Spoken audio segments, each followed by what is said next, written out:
This is George Boston Rhyme once again, and I'm at the Ghetto Free Press. As I was standing on the street here, I had my beautiful white Caucasian brother, but even better than that, he's just a child of God. And he said to me, "What is your story?" No, I said, "No, what is your story?" And he does have a story to tell. He just told me he was from the United States Marine Corps, am I correct? That's right. Now, I don't know whether he's telling the truth if he's lying to me, because I'm going to ask him some ID later, but that don't bother me or seem to be of much concern right now. When I look at him, he's a truthful brother, and I want him to share with us today, what is your experience as a veteran of the United States Armed Forces, especially the Marine Corps? Well, my experience has been in the rooms of NA and AA. I became a drug addict and an alcoholic, and I've been to meetings in California, in Orange County. I've been to meetings, and they have a $10 million clubhouse there. I mean, a lot of money there. But what I found to be interesting is that their stories were all the same as ours. They lost everything. You know what I mean? And it is a battle, a constant battle out there.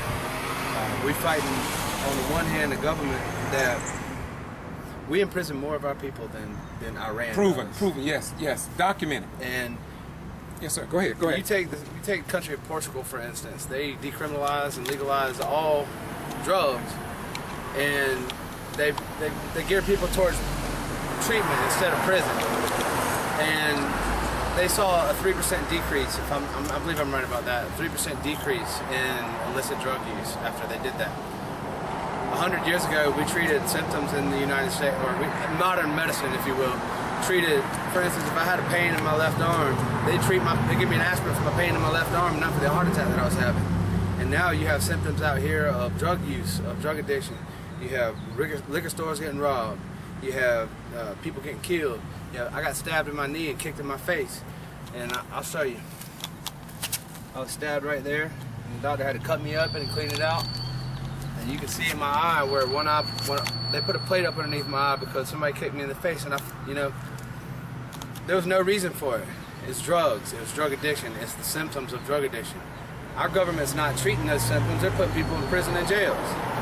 And it seems to me that if we would take away that yeehaw cowboy attitude that some of these law enforcement agencies have around here, especially in the South, but all over this country, and start treating people for the disease that they have, that we could take a lot of our fellow Christians out of jail and we can put them back on the streets for Christ as opposed to for dope.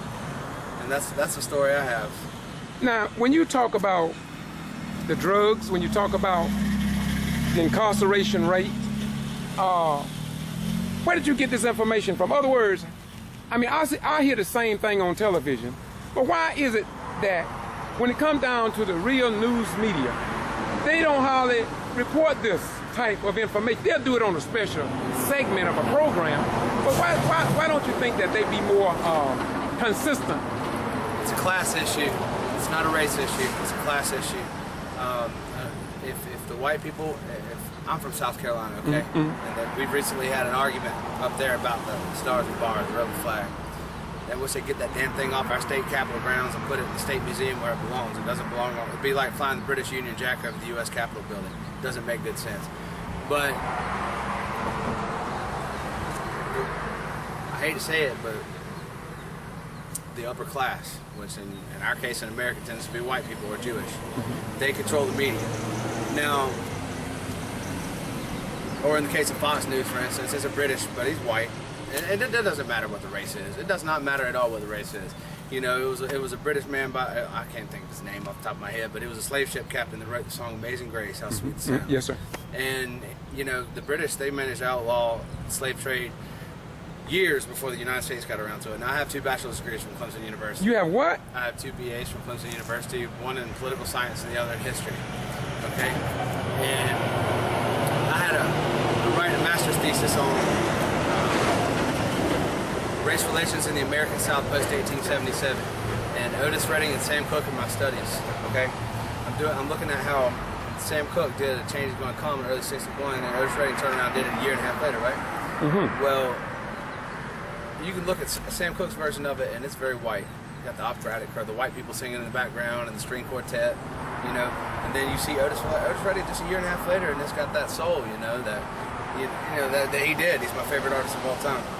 And it occurs to me. That's beautiful. That's beautiful. Go ahead. I'm sorry. Well, what came first, chicken or the egg? The white people in control of media at the time, which music's media, just like anything else. They thought, well, you know, American mainstream, they're not going to buy this soul stuff.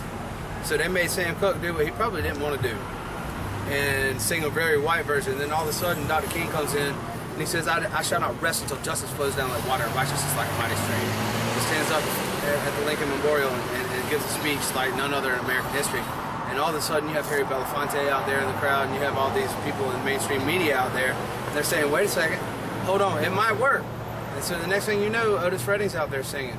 And he's singing like he wants to, you know, these arms of mine. You know, he's putting some soul behind it. We should have known. We saw Louis Armstrong a generation earlier. Put Louis Armstrong, Ella Fitzgerald, you know, Porgy and Bess, all of them. They're putting it out there a generation earlier.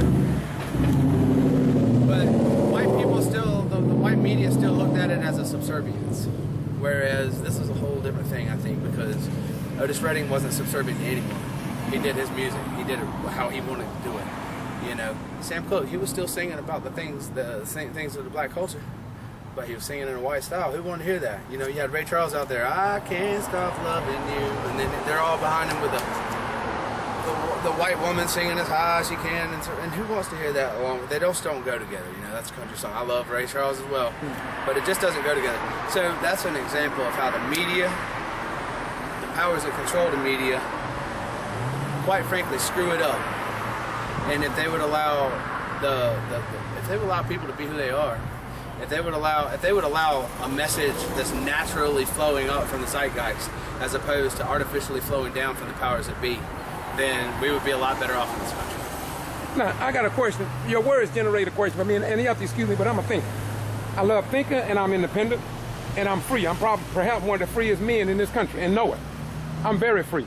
So I want to ask you this question. You tell me that you went to Harvard or Princeton? No, I went to Clemson University. Clemson University, neither one. You went to Clemson. Okay, now. And I did have two uncles who went to Harvard Law School. Okay, but the point is what I'm saying. So when you went to Clemson, I mean, how could you get out there with two degrees, right? Yes, sir. And yet you ended up on drugs? Because it's a disease. It's a disease. It's a disease, absolutely. You can look at it. You can look at the chemical processes between the medulla oblongata and the frontal cortex. You can see how when people take serotonin reuptake inhibitors, there's a reason why they take them. It's to regulate and recontrol that chemical process between the center of the brain and the front of the brain, that foggy notion of a decision all the way up to the actual decisive moment where one makes a decision. So it's a disease, you know. It might be a self-inflicted disease, but so is a gunshot wound. You know, it causes medical conditions too that we don't send people to prison for. We send them to the hospital, and we might send the person who shot them to prison, but we're not sending them to prison. You know, necessarily. So you know, it's a disease, and we don't treat it the way we should. Modern medicine has missed out on that, and I think a lot of that has to do with all the many millions and billions of dollars they make on fines and court fees and.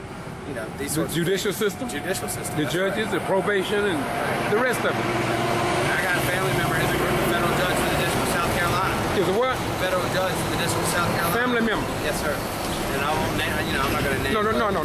But, you know, he was appointed by Jimmy Carter in 1980. And I'm from that, I see that side of the street. Yet I live on this side of the street. You know what I mean? I got two uncles who went to Harvard Law School. I got one of them who did his undergraduate work at Yale, you know. Their other brothers went to Duke and then the Duke School of Business and then Duke and then the University of Texas Law School. I've seen that side of the lifestyle. In fact, my family's in Italy right now. They dropped me off at rehab and took off for Italy. Like, please don't talk to me anymore. And it's all this, they do it from a position, they did that from a position of trying to help me out. I heard someone once say, don't rob someone of the opportunity to hit rock bottom. And so they were certainly not robbing me of it. In fact, they were giving it to me. But here I stand with a bag on the street trying to make my way home. But it's a disease.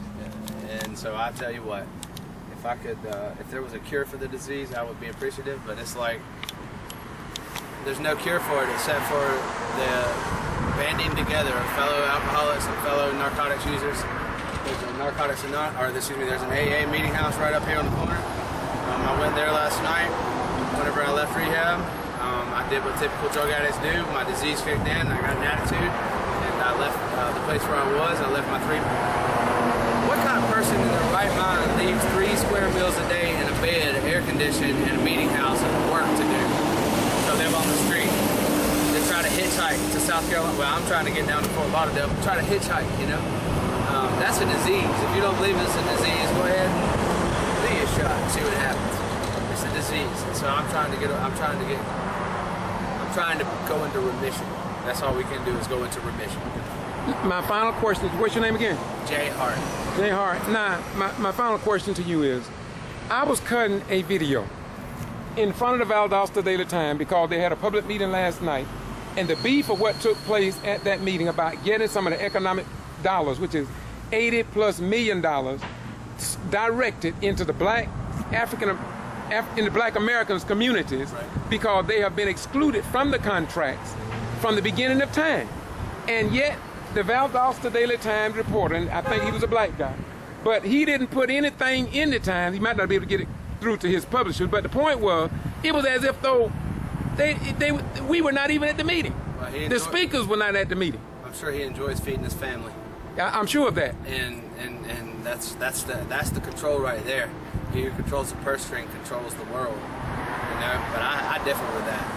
You quote St. Paul, I quote St. John. Excuse me.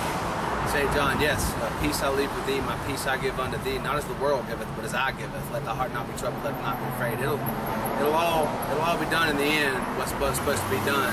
And in the meantime, all we can do is pray about it, stand here and watch it, and pray to God that it gets better, do what we can to fix it. But if we can't fix it, we need to accept it. Okay, my beautiful brother, and one other thing I'm going to do, I'm going to come back and join you. And I'm going to join you because there's something I want to ask you, and I want to be on camera when I ask you this question. And the question I want to ask you, that's why I started with that, when I was going with the Valdosta Daily Times. You sat and you listened to me. What made you stick around and listen? Because as you listen, you were special just to be able to listen to my words. Right. Because people, you either with it or you're against it. Close me out in terms of what got your attention that you were willing to sit it through until I finished and that this interview was made possible. 2 things. Number 1, it's rude to interrupt someone when they're doing something, period. I mean, that's just how I was raised. Secondly, I think it was Emerson who said the mark of an educated mind is a capacity to entertain an idea without accepting it. So even if I didn't agree with what you had to say, I wanted to hear what you had to say. At least it tells me whether I need to run down the block the other direction or maybe I want to have a further conversation, you know? Thank you very much. Thank you, sir. Peace be unto you. Likewise.